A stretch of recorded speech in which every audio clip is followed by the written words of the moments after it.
Jokowi pantas dimakzulkan. Purnawirawan TNI ini beri perintah makzulkan secara hukum atau dikeluarkan aturan demi NKRI.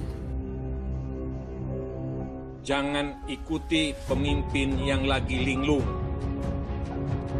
Kebijakan-kebijakan pemerintah yang menguntungkan asing dan aseng tetapi merugikan rakyat antara lain sebagai berikut.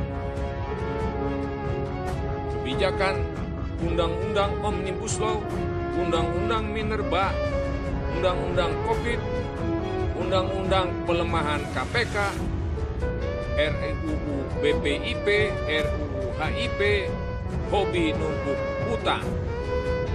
Kebijakan menaikkan pajak, BPJS, sembako, listrik, BBM tetap mahal padahal minyak dunia sedang turun.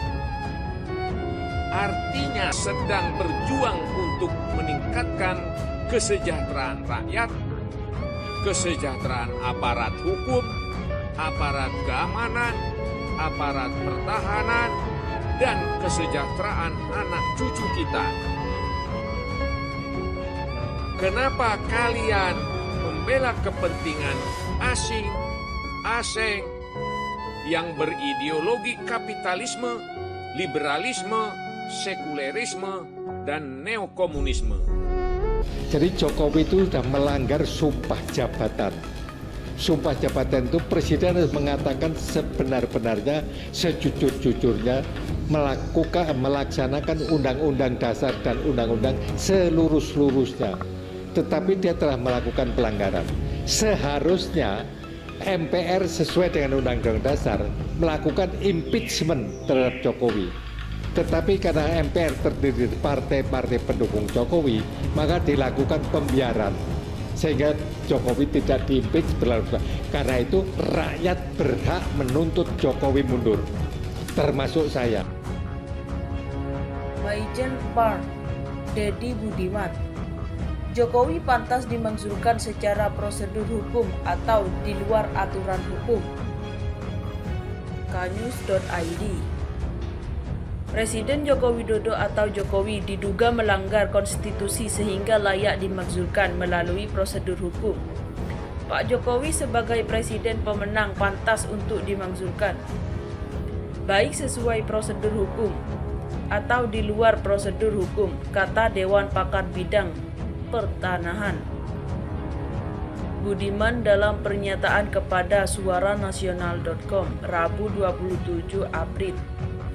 Jokowi pantas dimakzulkan, kata Deddy mantan wali kota Solo itu, diduga telah melanggar sumpah sebagai presiden dengan kewajiban melaksanakan UUD, undang-undang dan aturannya dengan seluruh-luruhnya, serta membakti kepada nusa dan bangsa. Kenyataannya Pak Jokowi telah menerbitkan undang-undang yang tidak sesuai dengan UUD 45, seperti Undang-Undang Omnibus Law, Undang-Undang Minerba, dan lain-lain, sangat menguntungkan oligarki neo-komunisme, tetapi merugikan rakyat, jelas Deddy.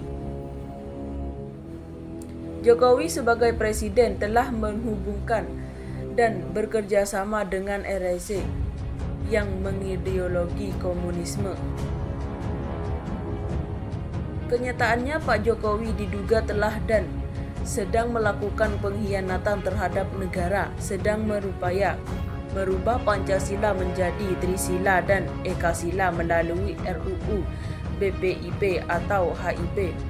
Diduga telah dan sedang melakukan genosida terhadap rakyat dengan berbagai modus dengan memanfaatkan COVID-19, ungkap Deddy. Jokowi diduga telah melakukan perbuatan tercela dengan melakukan kebohongan sebanyak kurang lebih 60 kali. Ucapan-ucapannya tak dapat dipegang. Hari ini bicara kedelai, besok berubah menjadi tempe atau tahu, menurut Deddy. Jokowi pun memakzulkan untuk mampu meningkatkan kesejahteraan rakyat. Terbukti perkembangan ekonomi meroket ke bawah Pajak naik, BBM naik, listrik naik, sembako naik, asuransi kesehatan naik, hutang menggunung dan pengangguran menjamur. Pak Jokowi tak mampu menyatukan bangsa, kenyataan melalui buzzer. Rakyat diadu domba, terutama internal umat Islam. Kemanunggulangan TNI dan rakyat dipecah belah, umat Islam difitnah, intoleran, radikal, ekstrim, ungkapnya.